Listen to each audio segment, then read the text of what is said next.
Hi, my friends. I'm at the Long Bar at the Raffles Hotel in Singapore, taking in the sights, the sips, and some snippets of eye care news and grooves. It's been a really positive conference, this APACRS 2023. We spoke to some experts in both fields to get their take on the relationships and the opportunities for collaboration. It's clear that it's not an easy mission to unite these two, but if we are serious about saving sight, we have to put our differences aside. So without further ado, let's check out this APACRS 2023. Cheers! You'll notice the APACRS is packed full of commercial opportunities, so I'd like to take a moment to reflect on Singapore as an eye care commercial hub for the region. The industry typically has regional representative offices in Singapore, and the nation is a gateway for new product launches in the region.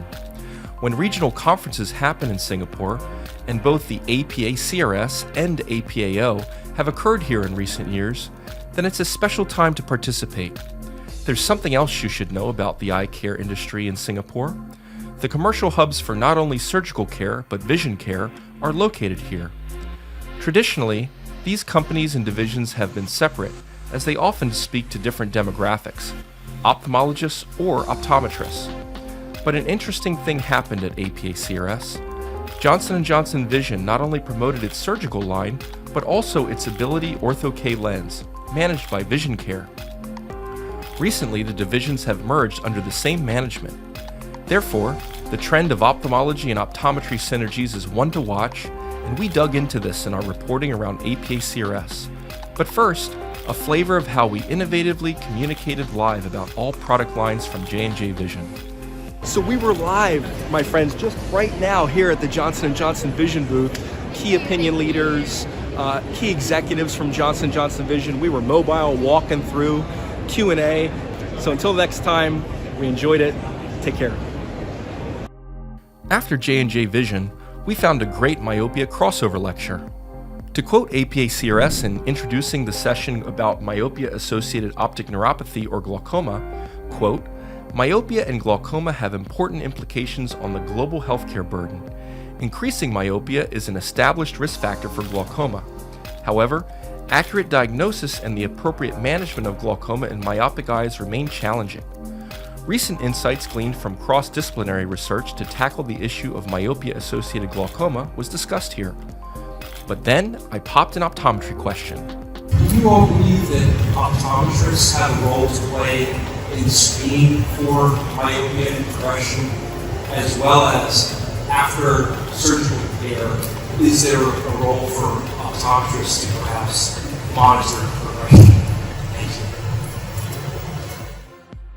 For a moment, the crowd seemed taken aback, but that wasn't really the case here, as Dr. Rachel Chong, the session chair, was supportive of more community care, which is good to know as she is the clinical lead for the Myopia-Associated Glaucoma Clinic at SNEC. One session speaker, Clinical Associate Professor Ho Ching Lin, spoke to us about optometrist support in controlling myopia. Indeed, myopia is going to be a major public health problem because there's increasing, severity as well as prevalence of the disease, and it's estimated that in 2050, approximately 80 to 90% of Singaporeans over 18 will have myopia. It literally takes a village to look after this problem. And of course, we would like to have more people involved so that we can tackle this more efficiently.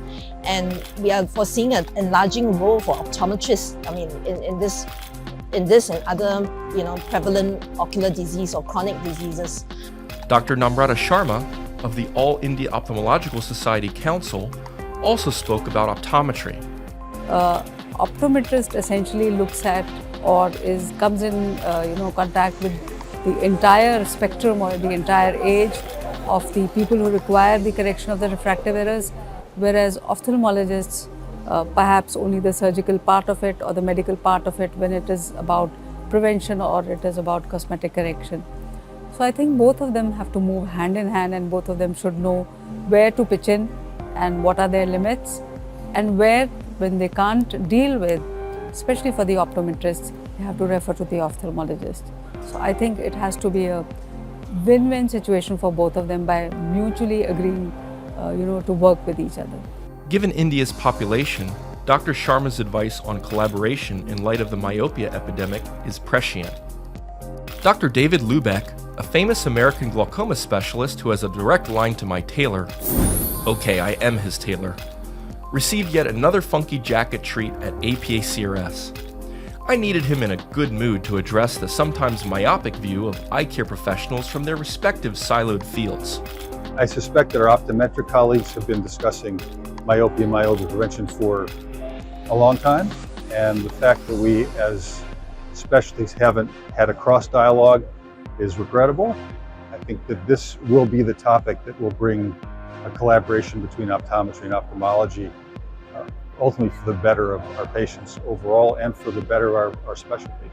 The territorial nature of ophthalmology has had its benefits, but ultimately anytime a group of professionals try and isolate themselves from a larger body of knowledge, it will have detrimental effects. So I'm fully supportive of open dialogue and collaboration. Several stakeholders will have to come together to address this successfully. It was then time to step out of the convention center to head to eyesight.sg, which is actually an optometric clinic, to get some real-world thoughts from optometrist Megan Lafferty on her role in the early prevention of disease. Definitely an early stage eye condition. Sometimes there's no symptoms, sometimes the vision is still okay. As long as we're doing the regular checkups and regular follow-ups, we can catch the eye diseases as early as possible, and then we fare at the earliest point for early treatment, rather than waiting until the condition is so bad that I don't know, I'm not an ophthalmologist, but the surgery I imagine gets more difficult if the condition is worse. So the earlier that we can refer for treatment definitely would be better for the patient. Eyesight.sg was founded by Ken Tong, also president of the Singapore Optometric Association, and we headed back to the convention center to ask his advice on collaboration between eye care providers. Get to know each other over drinks. It's just like dating almost, right? Yes. And it's getting to know each other and getting to know that, hey, he's a great person and he's the right person that I want to be working with. And that's how a lot of times friendships are born. Even business associate and partnership is formed. So I feel that let's just meet up over drinks, get some food together, and when everything is more loosened, in terms of the vibes and the nerves, and a lot of conversations can flow. That's what I believe in. At the end of the day, we are all eye care professionals, whether it's at primary setting or at tertiary setting. So whatever that is the best for the outcome is going to be the best for the world. Thereafter, I headed back to Raffles Hotel to make a personal appeal to you, eye care professionals, for more collaboration. At the conclusion of APACRS 2023, I've reflected, and I'm all about building personal relationships and trust. And that doesn't just come from good business practice. The future is in our hands to do the best we can for our community. And if that means crossing some imaginary line and building bridges between two professions, ophthalmology and optometry, then it's all our responsibility to help make that happen. With 16 billion eyes in the world and only just over 200,000 ophthalmologists according to the AAO, that's one surgeon for every 40,000 people. Those numbers don't add up. And if we're true in our mission, we should work with and support each other. So why not start building international bridges, cooperation, and trust, and lead by example?